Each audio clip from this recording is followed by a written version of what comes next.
kita mencoba melabuhkan hati kita pada ketentuan Allah dan Rasulnya sallallahu alaihi wasallam mengenai hakikat Jumat dalam Al-Quran dan Sunnah Rasulullah sallallahu alaihi wasallam. Dalam bahasa Arab, al-Jum'ah berasal dari kata al-jam'u asalnya, yaitu sesuatu yang berkumpul untuk saling menguatkan dan memberikan perhatian. Jadi bukan sekedar berkumpul, tapi dengan perkumpulan itu terjalin kekuatan dan saling memperhatikan satu dengan yang lainnya. Demikian para pujangga, siapa yang paling hebat menyusun syairnya, membentuk liriknya, maka hasil-hasil syairnya akan dituliskan dengan tinta emas, kemudian ditempelkan di dinding Ka'bah, diberi nama dengan mu'allaqat, yang kelak akan diganti menjadi kain kiswah Ka'bah itu. Tidak pernah terjadi dalam masa Nabi sallallahu alaihi wasallam orang datang ke masjid khususnya menunaikan Jumat kecuali semua urusannya tuntas. Yang tidak punya pakaian mendapatkan pakaian dari sahabatnya, yang tidak punya makanan mendapatkan makanan dari sahabatnya, yang sakit ditunjukkan bagaimana mendapatkan obatnya. Selesai semua urusan. Bagaimana Anda bisa merasakan satu dengan yang lainnya kalau tidak saling mengenal? Maka terjadilah apa yang dikhawatirkan sampai saat ini. Muslim, mukmin kumpul tiap pekan, bahkan kumpul tiap hari dalam sholat jamaah, tapi tetangga sakit tidak tahu. Tetangga ada yang meninggal tidak peduli, tetangga kesulitan tidak dibantu, ada yang kebanjiran sibuk merekam. Di mana hadis Nabi sallallahu alaihi wasallam? Di mana spirit Jumat yang tiap pekan kita lakukan? Dalam catatan sederhana khatib, seorang yang telah berusia 20 tahun saja setidaknya telah menunaikan Jumat kurang lebih sebanyak 650 kali dalam hidupnya. Bila seorang berusia 30 tahun setidaknya telah menunaikan Jumat kurang lebih 1150 kali dalam hidupnya. Jika seorang berusia 40 tahun setidaknya telah menunaikan Jumat sebanyak 1650 kali dalam hidupnya. Demikian seterusnya. Namun pertanyaan besarnya, dari sekian ratus dan ribu kali menunaikan Jumat itu, adakah di antara yang telah menunaikan Jumat itu paham tentang hakikat Jumat ini? Mengapa ibadah ini diwajibkan sebagai pengganti zuhur? Apa hakikat di balik ibadah Jumat ini? Atau bahkan jangan-jangan dari sekian ribu Jumat yang pernah ditunaikan itu, umumnya bahkan tidak mengerti, tidak paham tentang kewajiban Jumat ini. Sehingga kebanyakan sekedar datang, duduk, mendengarkan khutbah, kadang-kadang ngantuk bahkan tertidur. Setelah itu menunaikan salat 2 rakaat lantas pergi berpisah begitu saja. Jumat tidak menjadi ritual yang penuh dengan hakikat, namun menjadi sebatas ibadah formalitas dalam sepekan satu kali itu. Untuk itulah hadirin sekalian, dalam kesempatan Jumat ini kita mencoba melabuhkan hati kita pada ketentuan Allah dan Rasulnya sallallahu alaihi wasallam mengenai hakikat Jumat dalam Al-Quran dan Sunnah Rasulullah sallallahu alaihi wasallam. Hadirin, jauh sebelum masa Nabi sallallahu alaihi wasallam dilahirkan, umat jahiliyah sudah memiliki tradisi, budaya, bahkan aktivitas dalam sepekan yang mereka jalani dengan profesi yang berbeda-beda. Ada di antara mereka yang beraktivitas berprofesi sebagai pedagang, tujar. Ada di antara mereka yang bahkan dikenal sebagai artis, pujangga, syu'ara. Ada di antara mereka yang Masya Allah aktivitasnya sibuk mencari mantra-mantra, dikenal sebagai dukun, kahin. Bahkan ada juga di antara mereka yang membuat rumus-rumus untuk mencelakai orang yang disebut dengan sahir atau tukang sihir. Semua bekerja beraktivitas dalam sepekan. Dimulai di hari pertama disebut dengan Al-Ahad. Hari kedua mereka namakan dengan Isnin, diserap ke dalam bahasa Indonesia menjadi Senin. Hari ketiga mereka namakan dengan Thulatha, dari kata Thalatha, diserap ke dalam bahasa Indonesia menjadi Selasa. Hari keempat mereka namakan Al-Arbi'ah, dari kata Arba'ah, diserap ke dalam bahasa Indonesia menjadi Rabu. Hari yang kelima mereka sebut dengan Yaumul Khamis, dari kata Khamsah, diserap ke dalam bahasa Indonesia menjadi Kamis. Dalam 5 hari sepekan ini mereka beraktivitas. Yang pedagang sibuk dengan bisnisnya, bahkan ada yang merantau keluar wilayah Hijaz. Yang penyair ada yang pergi ke lembah-lembah mencari inspirasi, menuliskan lirik-lirik pujangga mereka. Kemudian ada di antara mereka yang kahin, dukun, mulai mencari rumusan-rumusan mantra ajaibnya, sampai tukang sihir mencari kalimat-kalimat untuk santet dan sihirnya. Hadirin, apa tujuannya? Ternyata Masya Allah dalam sepekan ini mereka menantikan hari yang ke-6 yang mereka sebut dengan nama Yaumul Arubah. Setelah Yaumul Khamis, hari Kamis, maka mereka namakan hari yang keenam dengan Yaumul Arubah, hari berbangga diri sebagai seorang Arab yang sukses. Maka mereka akan berkumpul di hari yang keenam ini di pusat-pusat hiburan yang dikenal dengan Al-Aswaq. Ada Suq Dumatu Jandal, ada Suq Uqaf, dan puncaknya semua itu akan ditampilkan di sekitaran Ka'bah untuk ditandingkan satu dengan yang lainnya. Maka hasil usaha dari 5 hari ke belakang dalam sepekan ini, itu yang akan dipamerkan, ditampilkan, berbangga diri siapa yang paling hebat berusaha dalam sepekan ke belakang itu. Orientasinya mutlak dunia semata. Maka ketika orang yang punya banyak pekerjaan dan punya banyak hasil mengumpulkan harta dalam sepekan, maka akan dibandingkan satu dengan yang lainnya. Yang paling unggul, maka dia akan diangkat sebagai hartawan yang terpandang di masanya. Demikian para pujangga.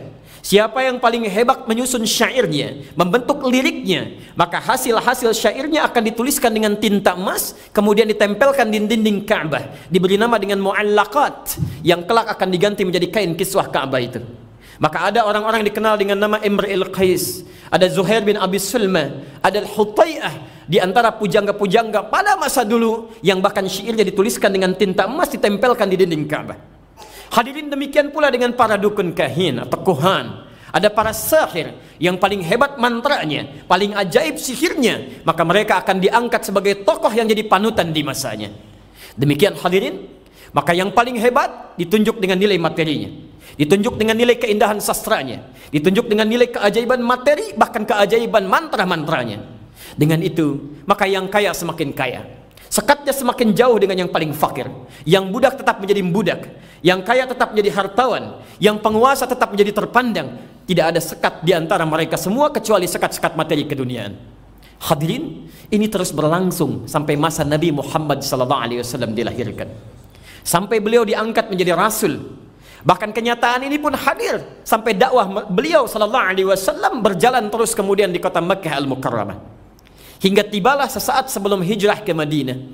Allah Subhanahu wa taala menurunkan satu wahyu yang dengan wahyu ini kelak akan menjadikan orang-orang beriman sebagai miniatur perubahan yang akan merubah cara hidup, cara pandang dan pola kehidupan di masa-masa jahiliyah itu. Turunlah Quran surah ke-62 Al-Jumu'ah ayat ke-9 itu, posisi paling kiri sebelah atas di mushafnya. Hadirin, perhatikan kalimat wahyu yang turun itu. Ya ayyuhalladzina amanu idza nudiya lis-salati min yaumil jumu'ah fas'au ila dzikrillah wa dharul bai' dzalikum khairul lakum in kuntum ta'lamun. Hadirin, turun Quran surah ke-62 ayat ke-9. Tiba-tiba dengan turunnya ayat itu, Masya Allah, turun pula ketentuan-ketentuan yang merubah perilaku-perilaku yang dikenal dengan Yaumul Arubah itu. Kalimat pertama yang turun lewat ayat ini, perhatikan ayatnya. Ya ayyuhalladzina amanu, hei orang-orang yang telah menyatakan dirinya beriman kepada Allah, yang telah tunduk pada ketentuan Allah. Mulai saat ini akan ada perubahan cara hidup, perubahan pola dalam kehidupan yang harus membedakan antara orang beriman dengan orang-orang jahiliyah, orang yang telah punya iman dengan yang belum punya iman, orang yang mengaku muslim dengan orang yang belum muslim. Perhatikan kalimatnya. Idza nudiya lis-salati min yaumil jumu'ah. Hal pertama yang dilakukan oleh Allah Subhanahu wa taala dengan turunnya ayat ini adalah merubah aturan nama dari Yaumul Arubah untuk orang beriman Yaumul Jumu'ah. Untuk orang belum beriman Yaumul Arubah, hari hanya untuk pamer, hanya untuk pesta, mencari kegiatan dunia dalam sepekan, tujuannya untuk berbangga-bangga saja. Untuk orang beriman tidak. Idza nudiya lis-salati min yaumil jumu'ati fas'au ila dzikrillah. Pertama kata Al-Qur'an, harinya diganti menjadi al-jumu'ah dan orientasi kehidupannya merubah dari arubah menjadi zikrullah. Zikrullah. Hadirin, apa yang dimaksud dengan jumu'ah? Dalam bahasa Arab, al-jumu'ah berasal dari kata al-jam'u asalnya, yaitu sesuatu yang berkumpul untuk saling menguatkan dan memberikan perhatian. Jadi bukan sekedar berkumpul, tapi dengan perkumpulan itu terjalin kekuatan dan saling memperhatikan satu dengan yang lainnya. Kalau cuma sekedar kumpul, dalam bahasa Arab disebut dengan wahdah, kumpul, menyatu.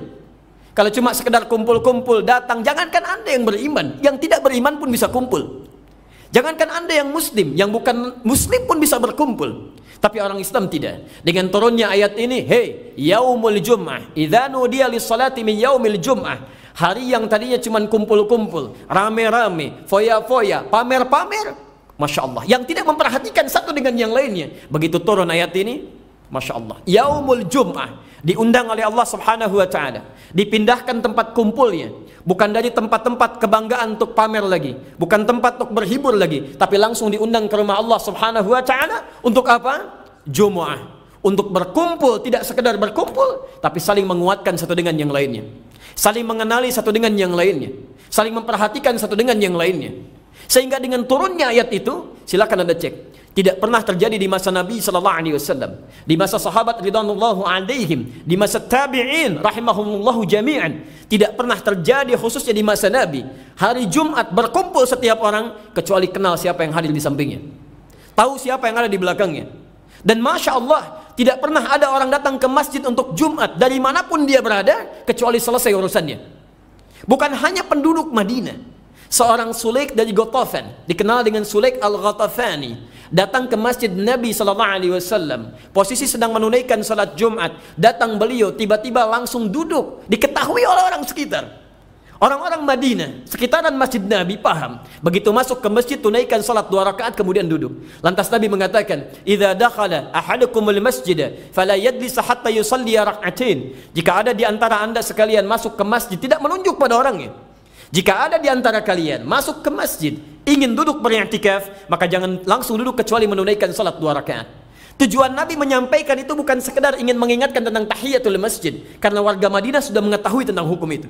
Tapi beliau ingin menekankan kepada para jamaah yang hadir, hadirin, ini ada saudara kita yang datang, bukan dari sekitaran kita. Kenali siapa dia, apa kebutuhannya, apa yang dia inginkan, apa yang dia rasakan kurang.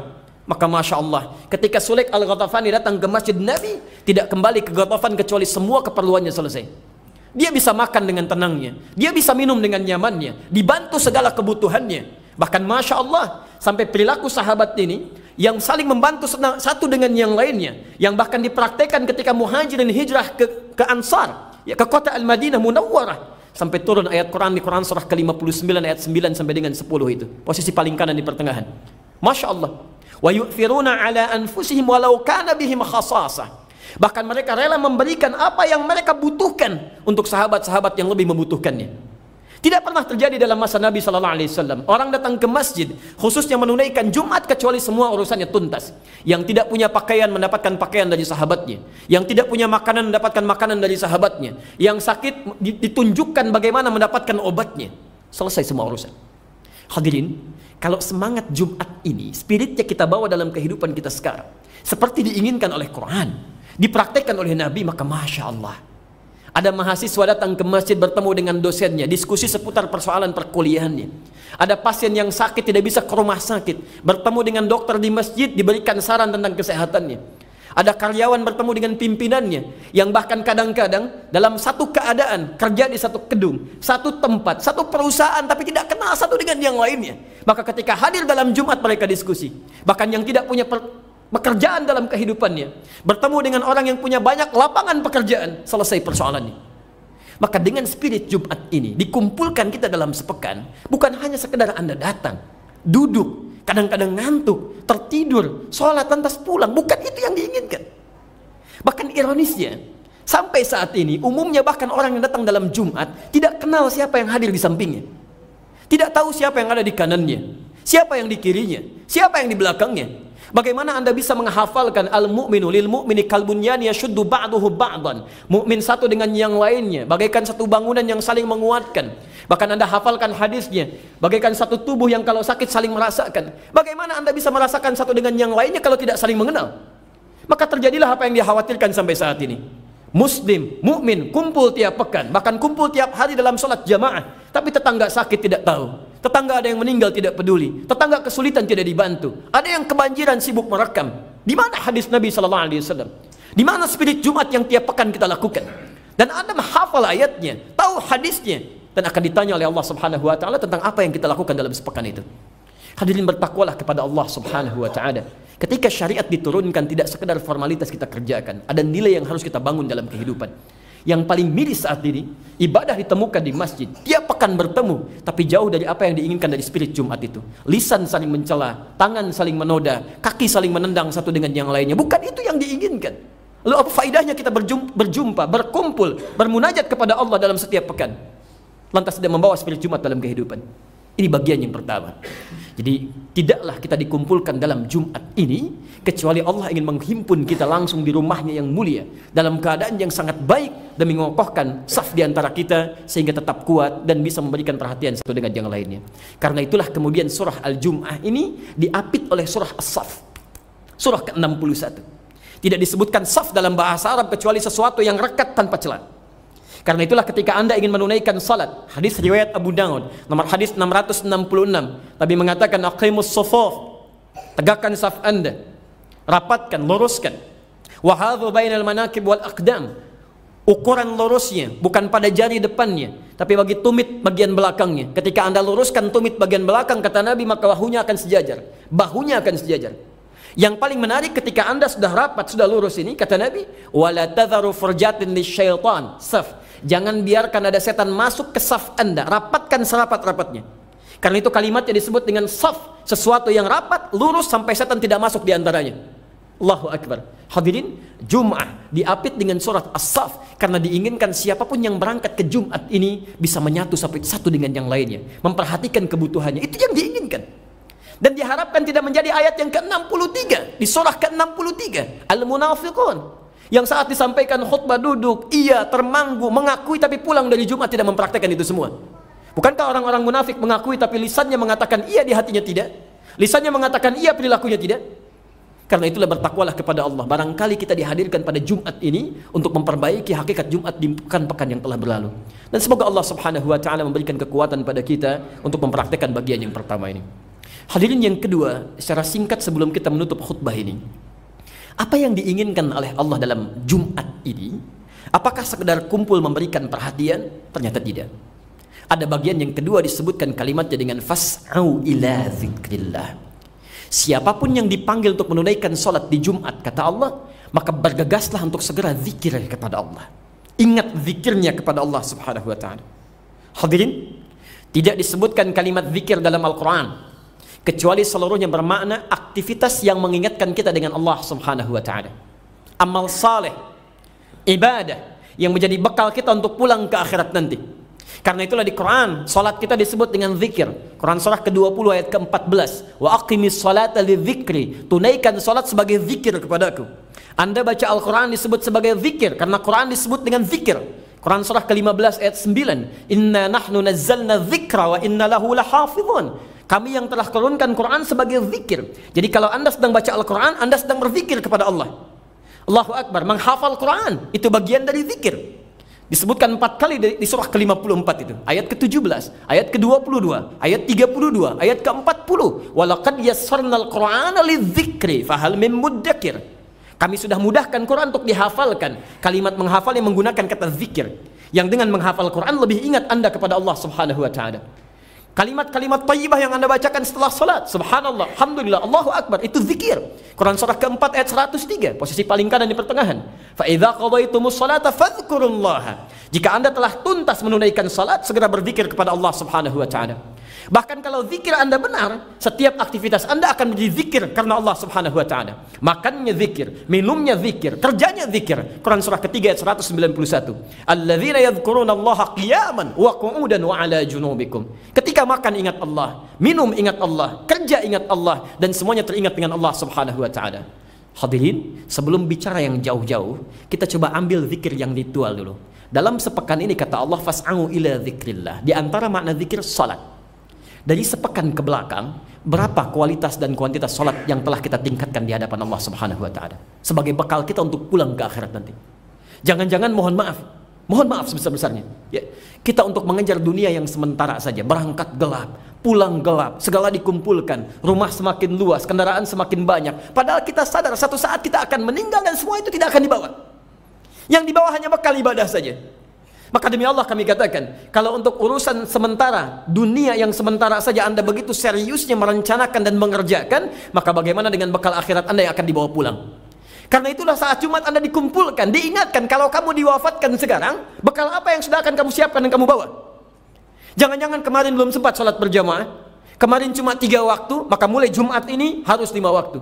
Jangan-jangan kemarin baru sempat fardunya, sunnahnya belum dikerjakan, diberi kesempatan hari ini tambahkan dengan sunnahnya. Jangan-jangan kemarin belum baca Al-Quran, diberikan kesempatan Jumat ini. Fas'au ila dzikrillah, ayo cepat cari bekal.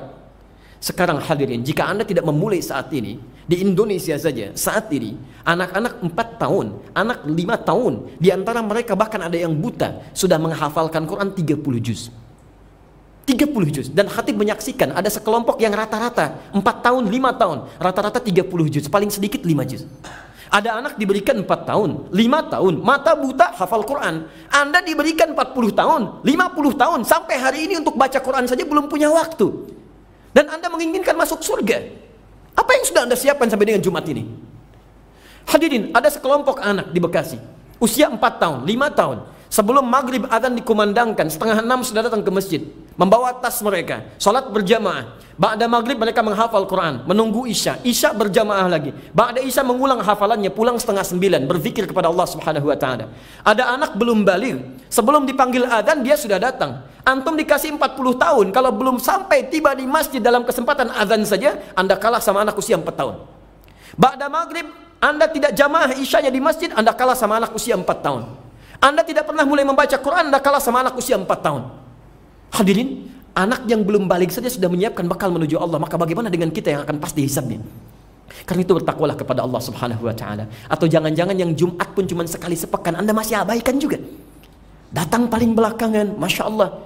Dalam keadaan demikian tidak fokus juga mendengarkan nasihatnya. Anda masih bikin forum sendiri, Anda kerjakan hal kepentingan Anda, hanya sekedar formalitas saja, dan Anda mengharapkan untuk masuk surga. Di mana keinginan kita di hadapan Allah Subhanahu wa taala? Karena itu bertakwalah kepada Allah Subhanahu wa taala.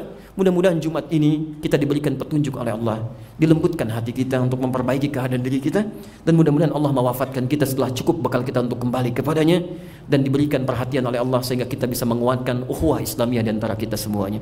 Barakallahu li wa lakum fil Qur'anil azim wa nafa'ani wa iyyakum bima fihi minal ayati wa dzikril hakim wa taqabbala minni wa minkum tilawatahu innahu huwas samiul alim. Ud'ullaha yastajib lakum jami'an.